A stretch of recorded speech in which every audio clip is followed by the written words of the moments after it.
Good afternoon, everybody. You're very welcome to this Mazars webinar on higher education and research and the medium to long-term implications of COVID-19.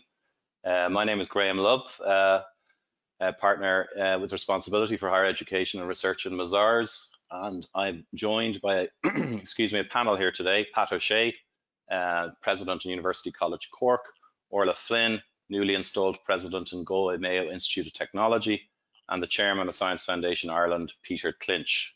I just want to explain a couple of housekeeping rules with regard to all of those people who are connecting at the moment. We will step through an agenda talking about the immediate term situation to set the platform for our discussion, but obviously our main focus is where is this going in the medium to long term, and we'll come to that shortly. What I do want to bring your attention to is at the bottom of your control panel there, you will see a question facility. And so as members of the audience, you can submit questions during the show. And I have two colleagues, Ronan and Robin, who are working in the background to moderate these questions and feed them to me. And I will then put them to our panelists, to Orla, to Pat and to Peter. So work away on that, please, and make note of it as we head through the show. I would also point out that this webinar is being recorded and will be available to everybody who registered. I think it's 24 hours from now. We will send out that link to people. So that's people who want to see it again, and for maybe some of those who've registered but were not able to attend can watch it in repeat mode 24 hours later or beyond. I'd also add that there are some people tracking this conversation on Twitter. And probably I anticipate with over 500 of you on this video call at the moment, there will be more questions and comments than we can reasonably field in a 1 hour slot. So the hashtag COVID higher ed, hashtag COVID higher ed is the hashtag on Twitter to continue the conversation, both during but particularly after. I'd be quite keen to go there myself this evening and over the weekend to pick up on some of the extras and residuals. So with all that is in place, having introduced my speakers, I'm going to ask quickly to paint a very brief picture of the current situation, each of our panelists. Pat, can I start with you? COVID happened, what, 2 months ago? So tell us what's happening in Cork, please. Thank you, Graham. I'm delighted to be here with my good friends Orla and Peter, and it's a nice sunny day here in Cork, and I hope it is where you are too. So at UCC, we've traveled far and fast in a challenging time. I think, we've demonstrated that we get what we need to do, and we're getting it done. And to the public, I think we've demonstrated great effectiveness in providing our expert skills in support of our urgent national need, while internally our students and staff have demonstrated incredible adaptability, creativity, and resilience. And so we applaud them all. It's been heartening to see, how they're performing in ways that couldn't have been imagined just a few short months ago. It's amazing when you don't know what we can't do, what we actually can do in reality. So at UCC, we're fortunate that our emergency management team had been monitoring the situation actually since late January. So by being prepared, we moved online and to remote working in a matter of days. We finished our spring semester on time, and we just completed over 5,000 online examinations and student assessments in the past few weeks. Our UCC medicine and health professionals are serving on the front lines. In fact, we advanced the graduation of our medical students by 6 weeks and confer them online with the Taoiseach as the featured speaker. So we've converted some of our teaching spaces into treatment centres, adapted our research programs to meet current and future opportunities, and so much more. But now we're sailing into uncertain headwinds, and we will have to preserve that which is right and fitting while adapting to a new and evolving reality. What will be the paradigms lost and the paradigms transformed? And our considered perspective, I think, must be more than that of just peering through a magnifying glass at our troubled here and now. We will form a vision by looking through our telescope to the future, and our future demands that I, as the Chief Accounting Officer of UCC, must make decisions beyond futile trench digging and just cost cutting with my accountants pen. I mean, we've got to look forward to a prosperous future and a community in which we're embedded. And how can we achieve a better, more resilient place, and not just for ourselves within the university, but for society as a whole? So, I mean, institutions such as ours play significant roles in our society and our economy. And we can do this because of our dedicated expert staff and our inbuilt capacity and flexibility to deploy that capacity. So when the road ahead is rough, as it will assuredly be, we in our third level institutions will provide the expertise needed to recover, rebuild, and transform our society and economy. And we'll provide the shock absorbers to defend against future damage and the telescope to see the future. Research is our telescope, and education, learning, and understanding will get us to that point. So we're ready and able, ready and willing to go. Okay, Pat, thank you for giving us a picture there just on the ground. Orla, how has it been in GMIT? I mean, when did you land in GMIT? You're a president who came into this firestorm, basically. Give us a picture of things in your institution. Thanks very much, Graham, and again, delighted to be joining colleagues here this afternoon. So I started in GMIT on the 18th of March, and by then the campuses had been closed since I think the 13th of March. So for me, it was a really surreal start to my tenure as president. And I have to say, it's been remarkably heartening to have seen the response of staff, not just in GMIT, but right across the TIA sector, and I know the broader higher education sector. Not just academic staff who, in fairness, have moved to continue to support students remotely and in online platforms, not just for the teaching and learning, but also to adapt our assessments and to provide alternative assessments. But also all of our staff. Our libraries, for example, have been magnificent. Our staff development units have supported colleagues across the Institute. And the sense of community spirit has been just amazing. We've been supporting in GMIT, supporting the HSE in terms of providing a contact tracing center on campus. We've had staff volunteering, and we've had an extraordinary sense of collaboration.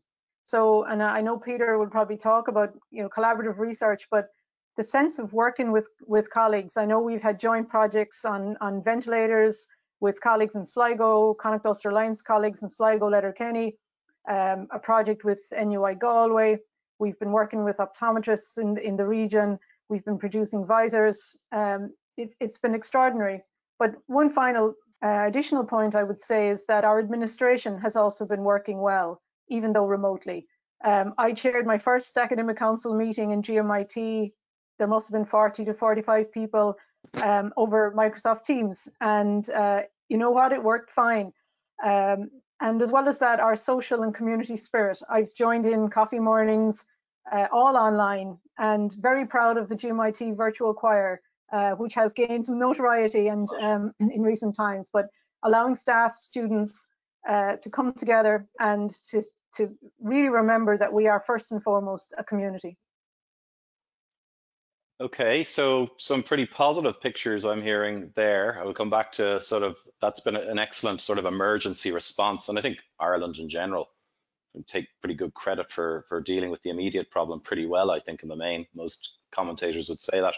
Peter, just from a research kind of perspective, maybe and a working academic as well, and before we get to your advisor to government role, what's your take on the immediate situation? Well, I think on the challenge for researchers, clearly the lockdown's been very challenging, comes with quite substantial costs. I mean, first of all, the faculty have taken on very significant extra workload in the move to online teaching, so that has to come to an extent at the expense of research. There are, certain areas like ICT and software engineering, maybe data analytics, elements of the humanities and social sciences that can work quite well remotely. It's very hard for life sciences, engineering, and others relying on labs, and those in behavioral and social sciences and humanities who rely on archival and survey work and travel. In addition, I think all the research groups face a particular challenge retaining their international workforce, and recruitment of faculty, research staff and PhD students is really challenging. And those with a very limited return to the workplace, you'd expect those challenges to remain for at least sort of 24 months. And I know, as many people on the call will have experienced, keeping your own research team motivated and in a good place mentally takes a lot more of an academic's time than in normal times, and again at the cost of one's own research. I think it's also important, there's some anecdotal evidence emerging internationally to suggest that those academics who take primary responsibility for childcare, mostly females, are most affected in terms of research output, and that's a concern. But I'd like to emphasize the good news, I guess, for the sector and the country is the crisis is providing a real showcase of how Ireland has developed a really excellent research platform built over the last 15 to 20 years. It's a real credit to the researchers, the HEIs, the funding agencies, and also to politicians who, you know, in the past, despite similar very stressful financial situations, kept some faith with funding in higher education. I can remember as an advisor myself, the challenge back in the last crisis as a government advisor, trying to convince people of the merits of keeping the research agenda at least up and running. If we hadn't made that investment, you know, where would we be now? I think if we compare 2012 with now in terms of scientific excellence, we've gone from a 20 ranking to a 12 in the world. We've 26 world beating researchers in terms of citations, whereas we had 5 in 2012. We attract some of the best professors in Ireland to build key strengths and strategic advantage. And we have a huge 700% increase in industry collaborations and the leveraging of international funding. And with COVID-19, we see the clearest example really of where that capacity is paying off. Researchers are managing to keep labs going and doing other research. It's at our communities at the forefront of crisis management, delivering modeling and data analytics, reagents, PPE, testing and tracing, behavioral analysis, mental well-being assessment. All of those sorts of things are being provided. And in terms of the agencies with the HEIs, they've really stepped up.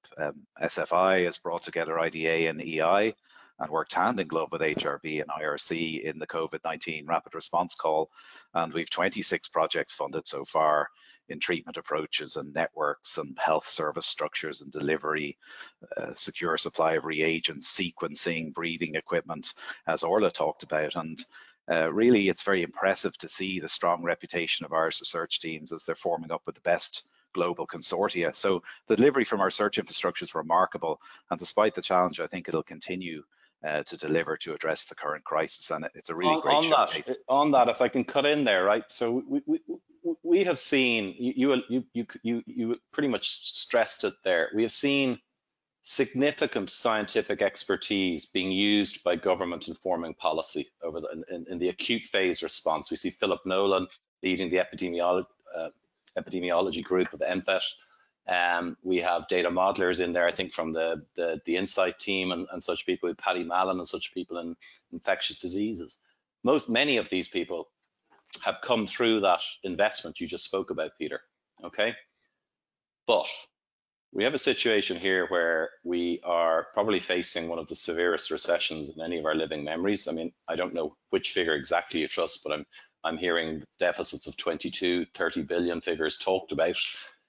Which would be, you know, getting on a par with things 10 years ago, and possibly for a longer time frame. We shall see. So, you know, on the one hand, you'd worry that investment might fall in our sector, about research and in the teaching and learning piece, and on the other hand, potentially there's an opportunity here for the demonstration of expertise that we've seen recently and how good it is for the country, how that can be actually pivoted and used to deal with actually resolving the crisis or facing the crisis and mitigating its worst effects. I throw that out to any of you to respond to. Well, I'm happy to come in to get the ball rolling on that one. I think there's a couple of different angles to that one.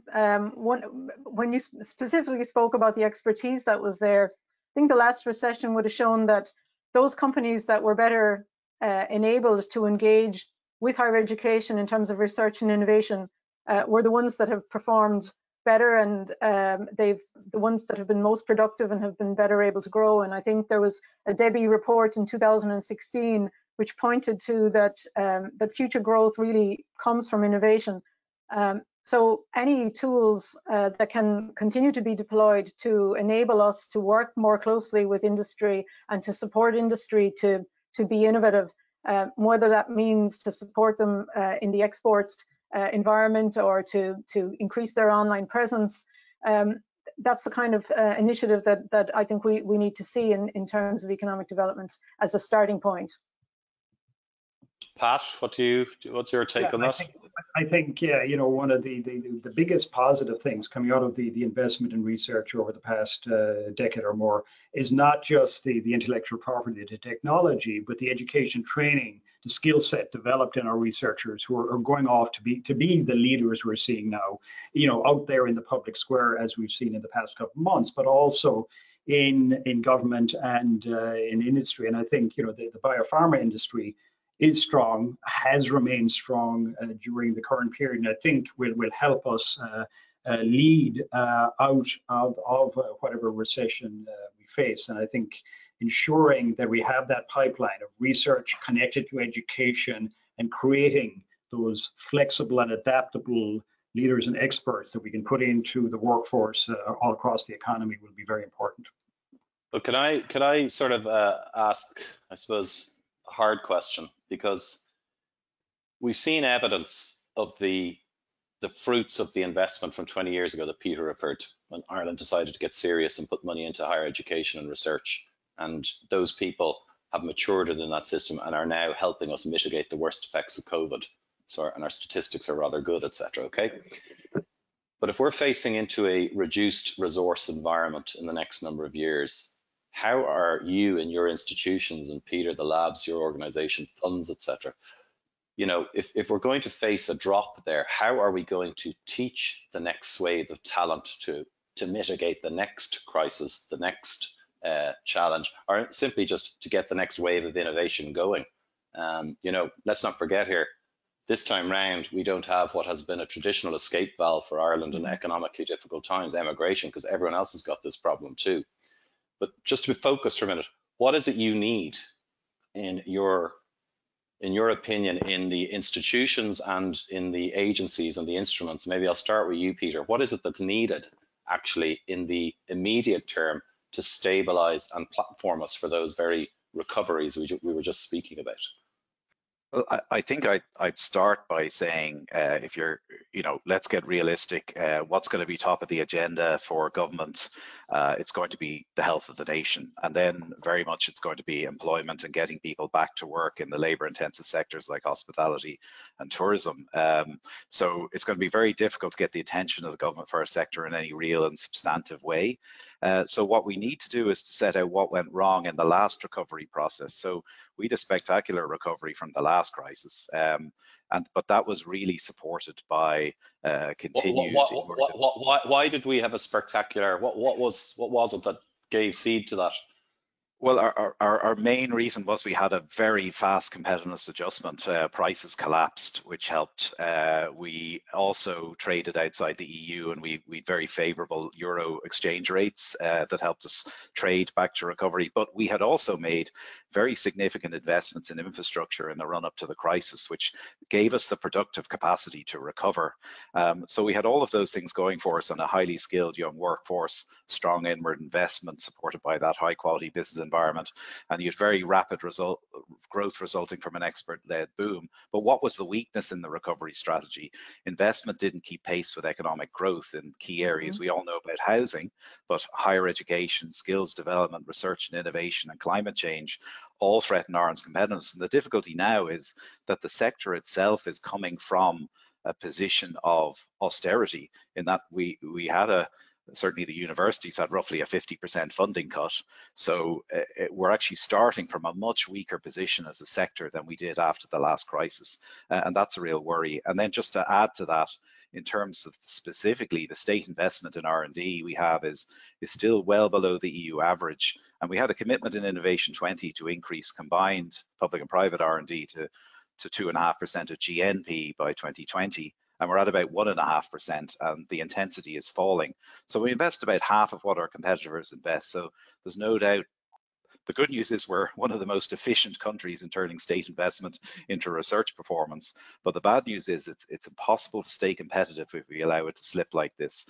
So really, we have to make a very strong case about why R&D and investment in higher education is absolutely critical to the long run productive capacity of the economy. And the evidence is very clear. The economic evidence is very clear, not only that you need smart people doing smart things and that creates spillovers into the rest of the economy, it's also critical in addressing Ireland's biggest weakness in its economy, which is this really asymmetric productivity performance between a small number of large firms and the majority of firms that are showing declining productivity. So we have to show that the investment in research and development helps to address those challenges, but also that it helps us to absorb knowledge from abroad. You can't rely just on innovation abroad and importing it. You need smart people doing smart things in your own country. And finally, it of course, that really contributes then to research-led teaching in our institutions. And without that, you won't get what Pat talked about, that fantastically smart human capital that's essential for inward investment, as well as for our own companies. I'm going to ask Pat to come in on that actually, but I want to do two things. First, a bit of housekeeping. I should have said after a few minutes into the call. So no doubt quite a few people joined in the first few minutes of the call that wouldn't have heard me say at the start. There is a question facility on your control panel there. This is to the 400 and something attendees out there that you can submit questions to. I just want to repeat that again, please. Please, short, pithy questions. These will be moderated by my colleagues in the background who'll feed them to me to put to the panelists. Comments or suggestions, but short and focused, please. And we'll attempt to get to as many of these as we can now and on Twitter afterwards via the hashtag #COVIDHigherEd. Okay, housekeeping aside, Pat, just so by way of introduction to that, because I think it's important, we saw Universities UK actually ask Whitehall and the Treasury for a 2 billion investment just a week ago. And I think it was last Monday, the bank holiday Monday, actually, I remember reading, they got a flat no, basically, from the Treasury. They said, I think they'd bring forward a little bit of a cash flow support and a small amount of research investment, but basically said no. And why should and why do we think will government listen to our sector in this case? What is it we got, taking what Peter said there, there's pretty good evidence, but what have we got to do to move the wheels? Yeah, and investment is the word to use, because I mean we've shown on multiple occasions that it's an investment that has paid back hugely. I mean, just purely in financial terms, for every euro that's invested by government in higher education, the return is over 6 to the economy.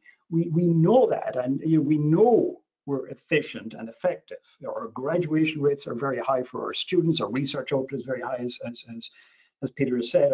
Our students get jobs. So the cost of education here, in terms of the amount put into it, is low compared to the quality we get. But when you have an investment, a good investment that's efficient and effective, and that's in trouble like we are now, that's where you need to invest more.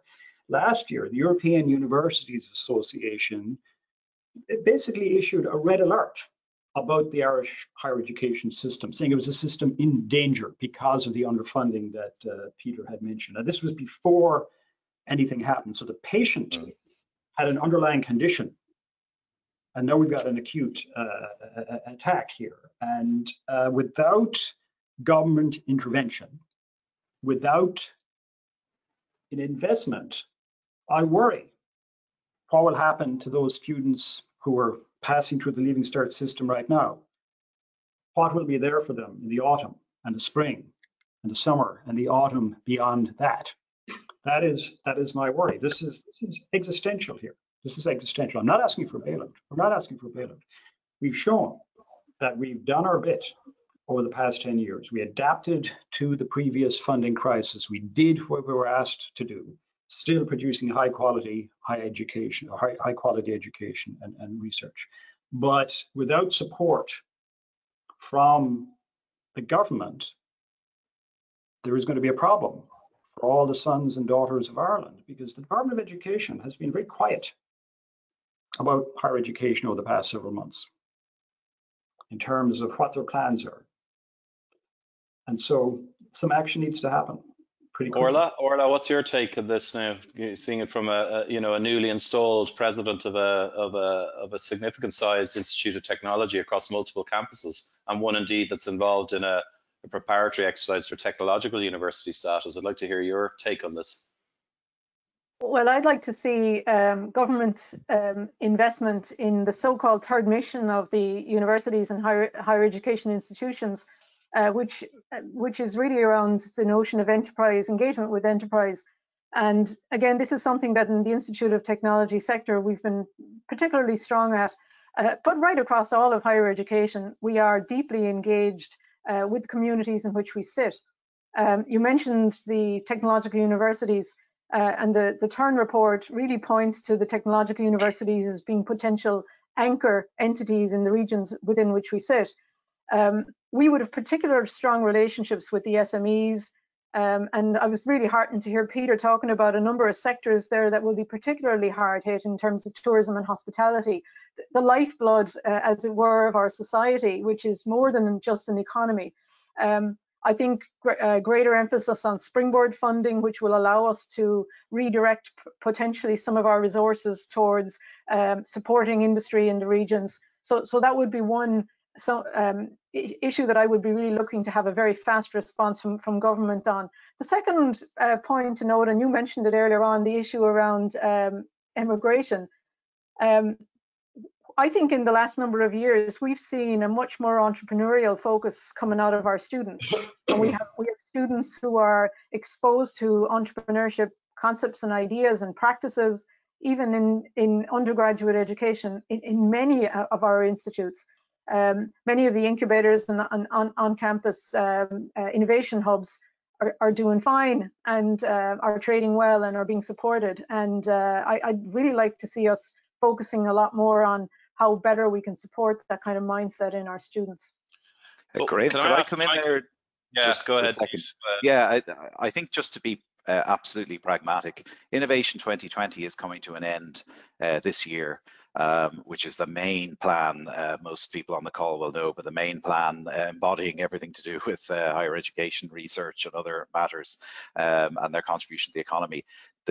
The government formation talks have talked very strongly, hinted that they will come out with an economic plan afterwards to respond to COVID-19. That's where this sector needs to be heavily embedded, and it needs to be based around the contributions we make to medium-term productivity, which is the, if you like, the critical underpinnings of our long-term growth rate, our prosperity, our public services. But I think we need to actually say what we can do right now, the importance of the investment around, we've seen what we can do in dealing with low probability and high impact events like COVID-19, but similar threats are out there: climate change, health, pensions, inward investment, all of those sorts of things require strong research. So I think we have an opportunity to show the kind of underpinnings of the future of the economy, but that's where we need to get to. We need to get into that plan and I think show what we can do for the country. But if I could just say one thing, I sometimes find when talking to scientists, I'm an economist, but I noticed when I started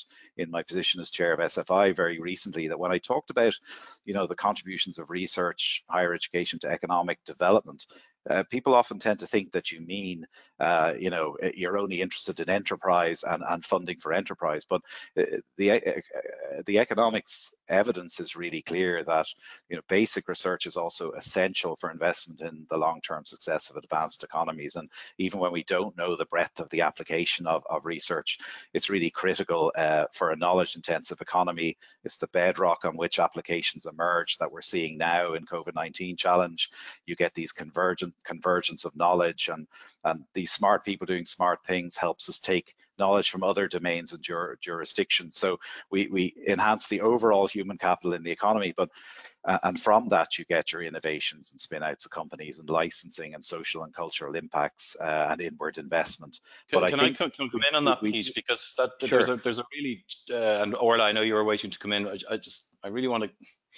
We've talked a lot about research and the teaching that's informed by that research and the reciprocal relationship. Okay, so far we haven't mentioned a whole lot about students in particular and students doing their teaching and learning. Okay, so we know there has been a portion of the delivery of teaching and learning which has been online for a while. Then cue COVID-19, and wham, we've got the majority of it going online. And not only that, 2 months before exams, as we traditionally know them, assessment had to move online. Not far off overnight, I think. And largely successful, I think, in the terms of what's happened, as I call it, the immediate and acute. But that's probably, I think it's fair to say, relatively band-aid. You know, that is not a, you know, long-term sustainable. People reacted to make it happen tomorrow. But what's happening here with online, remote, blended, and if we're facing no vaccine for 2 to 3 years, which is not impossible, what's this mean for delivery of teaching and learning in your institutions and the interests of students in Ireland and international students, etc.? It's a whole field all by itself. But let's talk about, you reacted brilliantly, I think, in the main, putting the assessment, etc., online so quickly. But what does this really mean for the next academic year and beyond? Yeah, well, it's going to be tough for our students. I mean, you know, to begin with, the financial situation for our students is going to be very tough because you know, it's expensive to go to third level institutions. Part-time work won't be available. All sorts of disruptions will occur in their lives before we even deal with the change into online learning and so forth. So we're very concerned about the well-being of our students and their families. And I think then that is all an important area where I think government can help to take away a lot of the worry from our students and their parents' minds. Then the next step, of course, is planning for the next semester and the semester after it. I mean, online served its purpose for the few weeks, but you know, as our staff will tell you, it's a lot more work.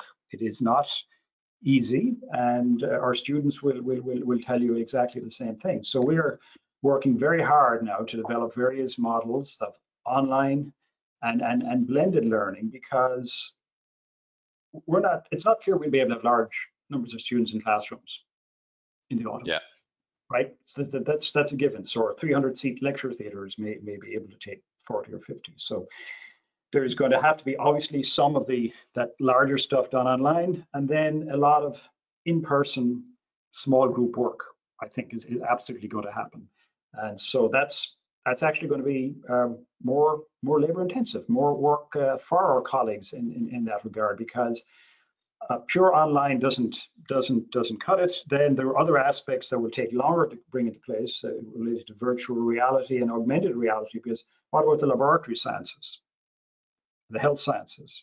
Okay, that's not easily handled in simple online. So we're working on new ways of applying technology and new types of pedagogy to replace the traditional laboratories that we would have, with the goal of having a better experience and also a more efficient and effective experience that will allow greater throughput. But that's going to take time. That's not going to be simply deployed in the autumn. That is going to be for future years. So we think there were some good things that will come out of this in terms of pedagogy, which will inform how we teach and also where we teach, the configuration of buildings that we have and the configurations of new buildings that we might plan to do. So that's why we have to really think about the new type of pedagogy that we will have, and simply thinking it of as online versus in class, I think is too simplistic. It's going to be quite different, and we hope ultimately in a few years even better than what we just had last year.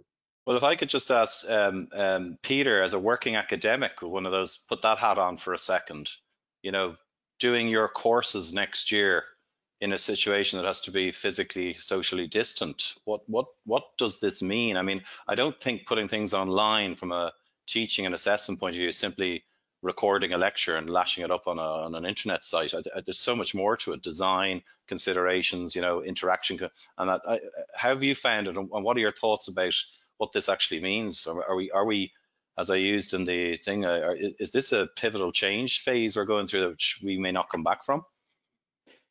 I think you put your finger on quite a naivety in the system about what it takes to really do good online or blended learning, even as a sort of response. At the moment, academics, I think, the current environment relies on individual academics finding ways to keep the show on the road. And I notice my colleagues in top US universities and many areas of the public sector have had IT solutions delivered to their home. That doesn't happen in an Irish university setting. Academics have to sort out their own technology, find appropriate tools for online teaching, training themselves, all while trying to navigate around the bureaucratic treacle, I'd call it, of the numerous committees and rules of regulations around teaching and learning that are really pervasive in Irish institutions. So this has been firefighting. Current students have a lot of time for their lectures and can understand what we're doing in terms of our sort of limited approach to online and blended learning.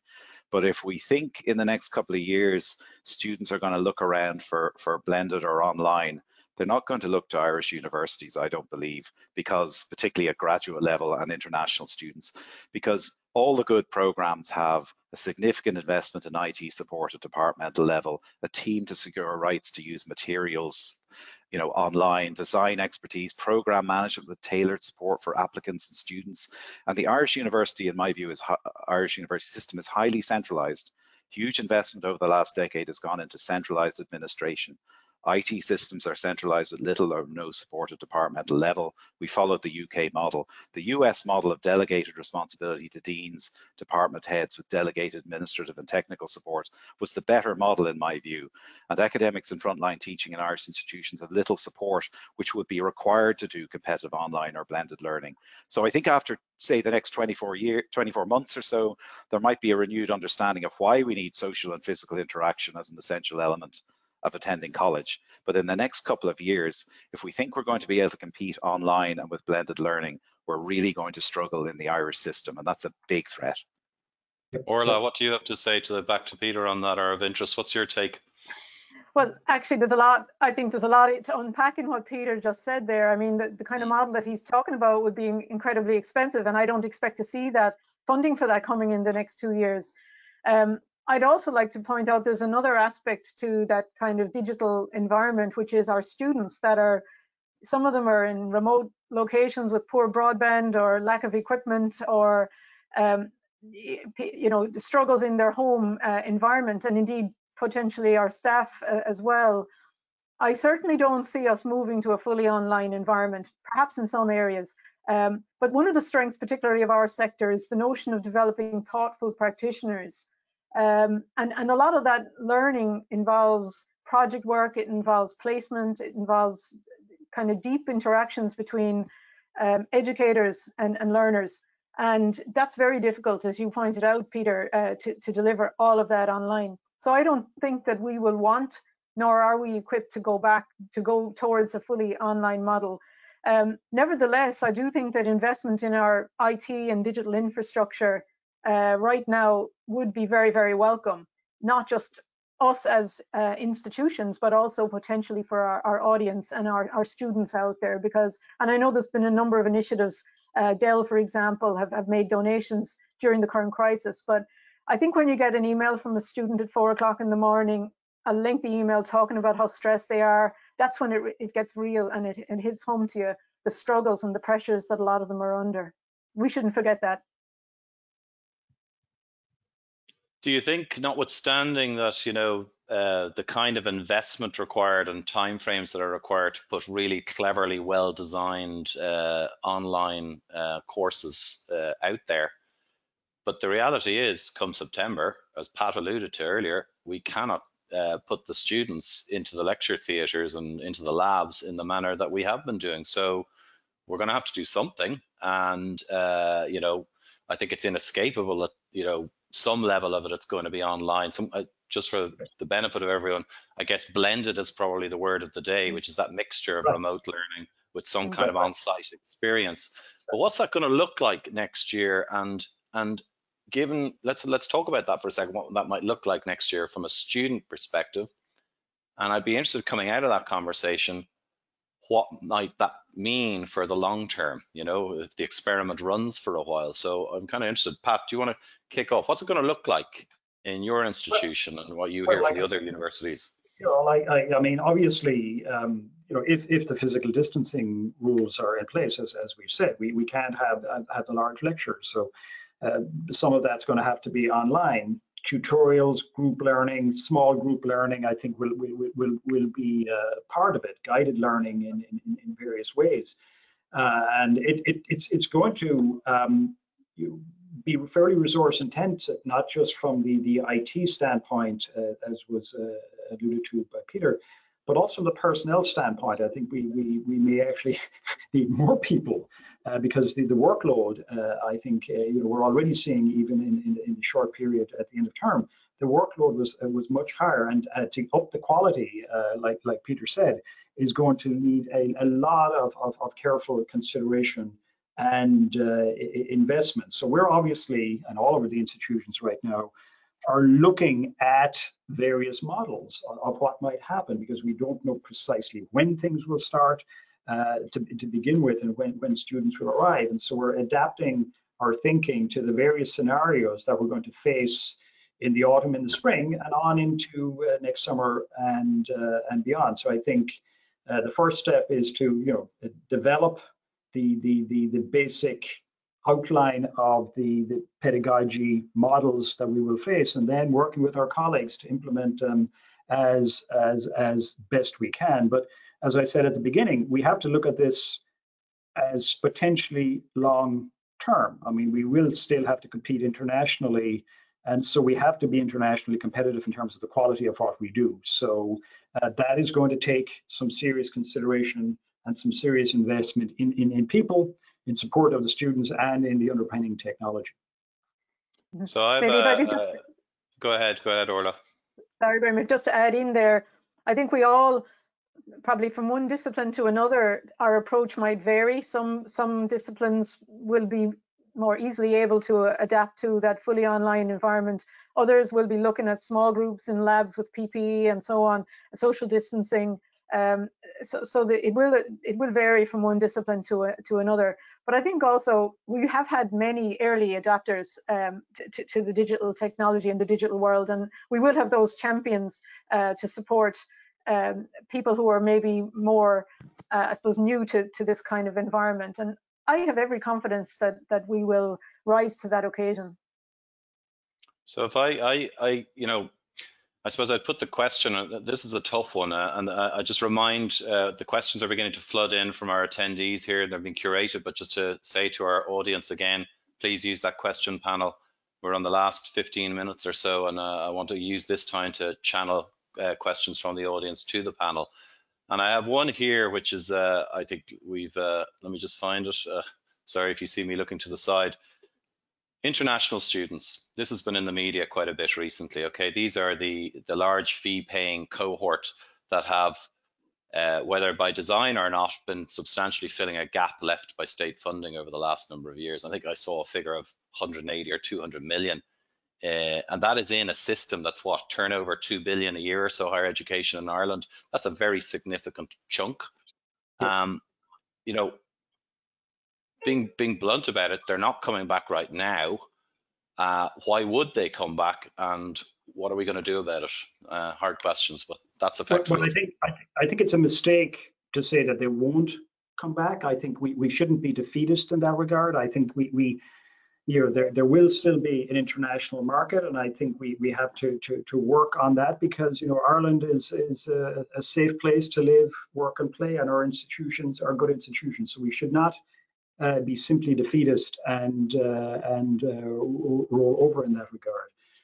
I think it will be difficult, but we have to continue. I think collectively, this is not just a single institution issue. It's a matter for the government again and for the universities to actively support international higher education as an important export for the Irish economy. And I think we would expect in the coming months to hear the government, helping us ensure that those international students who are willing and able to come can get here. Orla? If I might just come in, I do agree with that, Pat, and I think you're dead right. I think we are getting applications in, we are getting deposits, perhaps less than other years, but I'm not sure if the visa office, essential national visa office, is is open and processing the visa requests. So before we throw the whole lot out and give up on it, let's see us trying to get every single international student who wants to come here. And I think we need to remember that in countries like China, the Gaokong is their equivalent of their Leaving Cert is going ahead. And you know, obviously the global situation is changing on a daily basis, but Ireland is seen as a good place that has managed the crisis well and is a comparatively safe environment, I would say. Exactly. We have a good story. Can I use that to link to something though? And I'm going to try and move us to 3 to 5 years hence, okay? And hopefully we're let's just say post-emergency, we've got the vaccine, but I don't think we'll be back to what we might call normal today, or at least that's certainly an argument that's posited by a lot of people. Let's imagine we have moved significant elements of the offering to online, blended, much more of it done though away from the campus. And the argument that was put to me actually last night, I was on The Last Word with Matt Cooper, and he said, well, what about, there's the formal education part of the process that's certified by a university or institute of technology. And then there's what sometimes gets called the campusy bit, the life on campus, the engagement with the people in your network, the engagement in the extracurricular activities.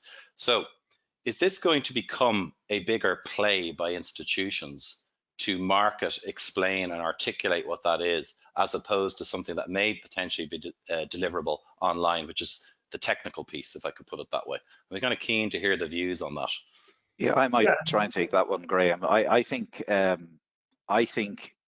the problem is the hiatus in between. So I would think if you go ahead 5 years, I think people will have reverted to the idea that, you know, I always used to say to people who are going into college, well, look, 70 to 80% of your experience is going to be your own personal development, the friends you make, the contacts you make, the networks, all of your sort of emotional intelligence and soft skills.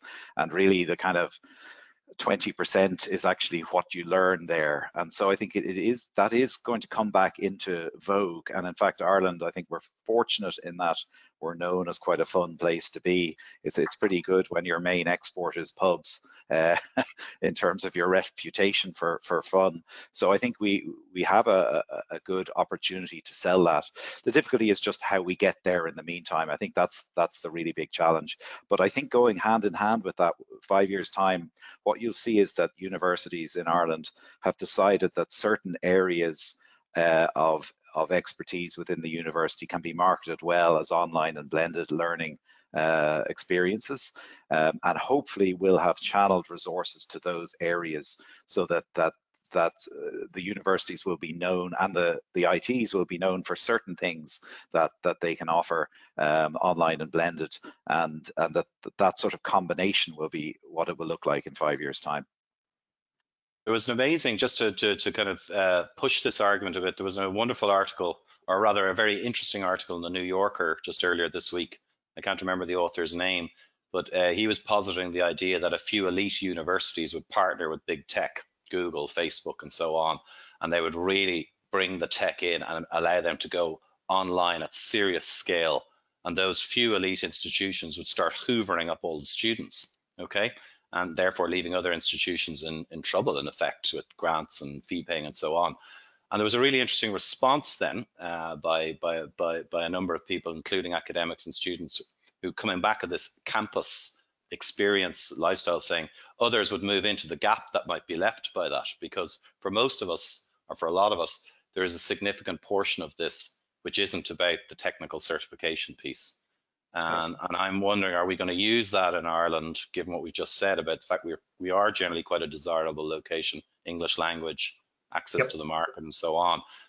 Is this something that needs to kind of shift up the radar or up the level in the strategic plans, Pat? Exactly. So we got to focus on what are unfair advantages and not, confuse a commodity approach to education, which is sort of what you described, like the big commercial.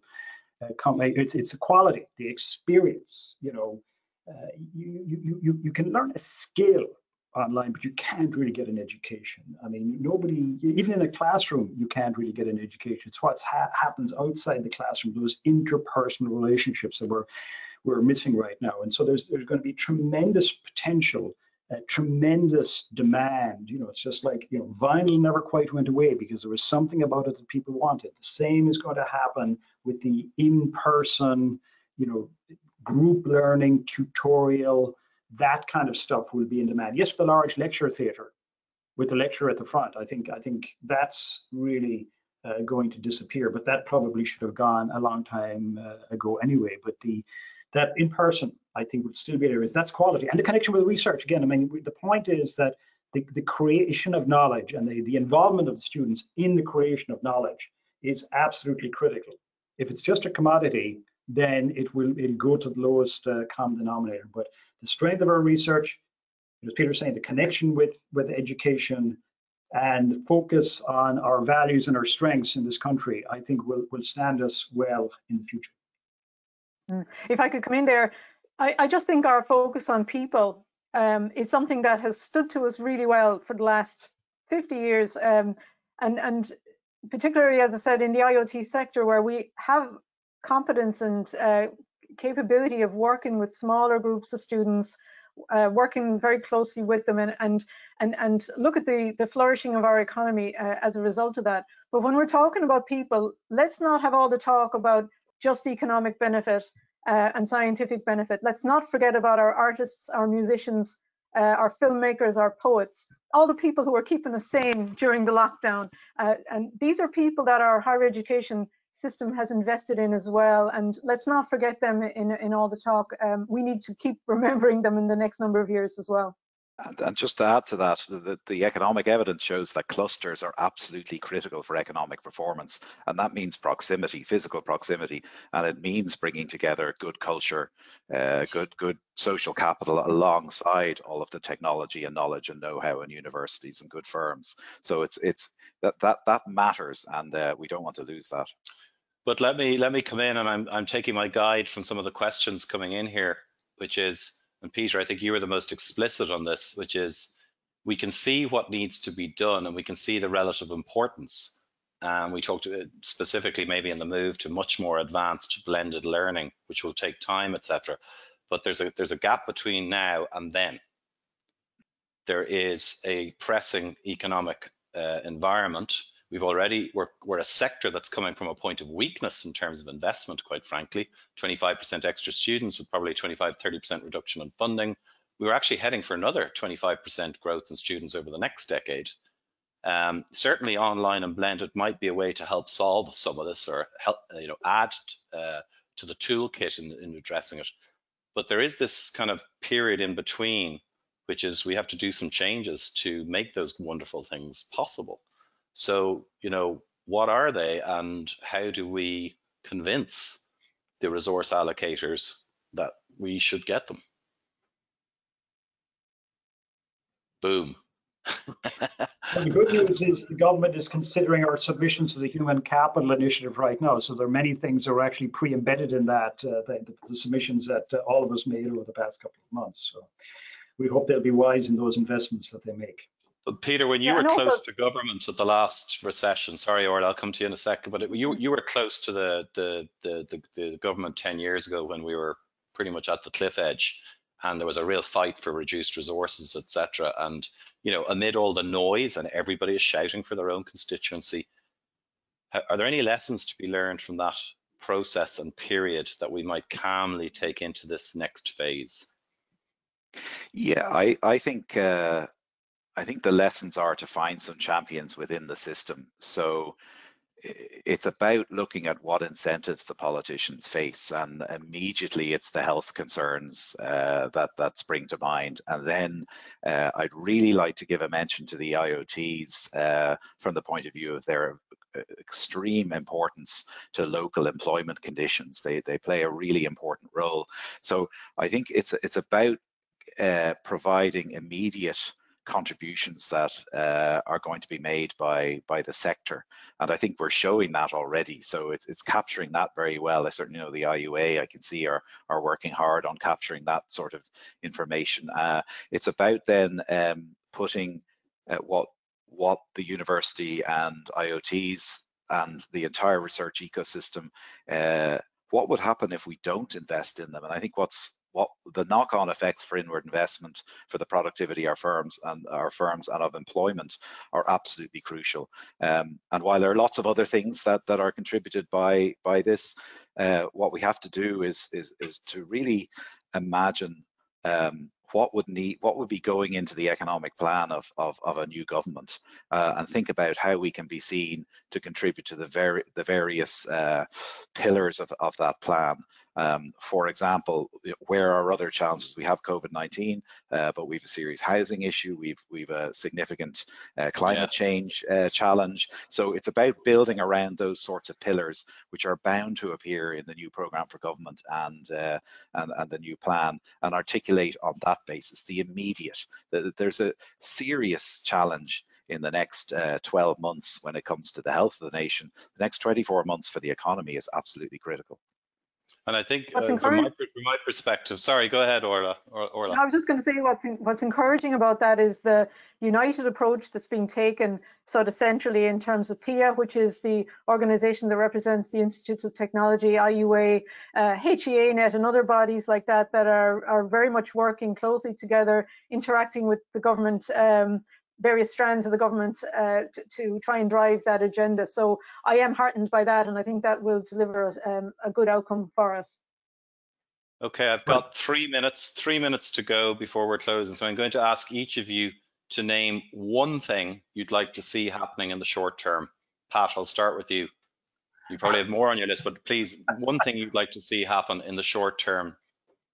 I think really a recognition of the importance of third level education is really significant. So I think we've demonstrated that we can help in the very specific situation, and that we have a huge amount of capability that's been emphasized in a whole array of areas related to resilience, sustainability, everything.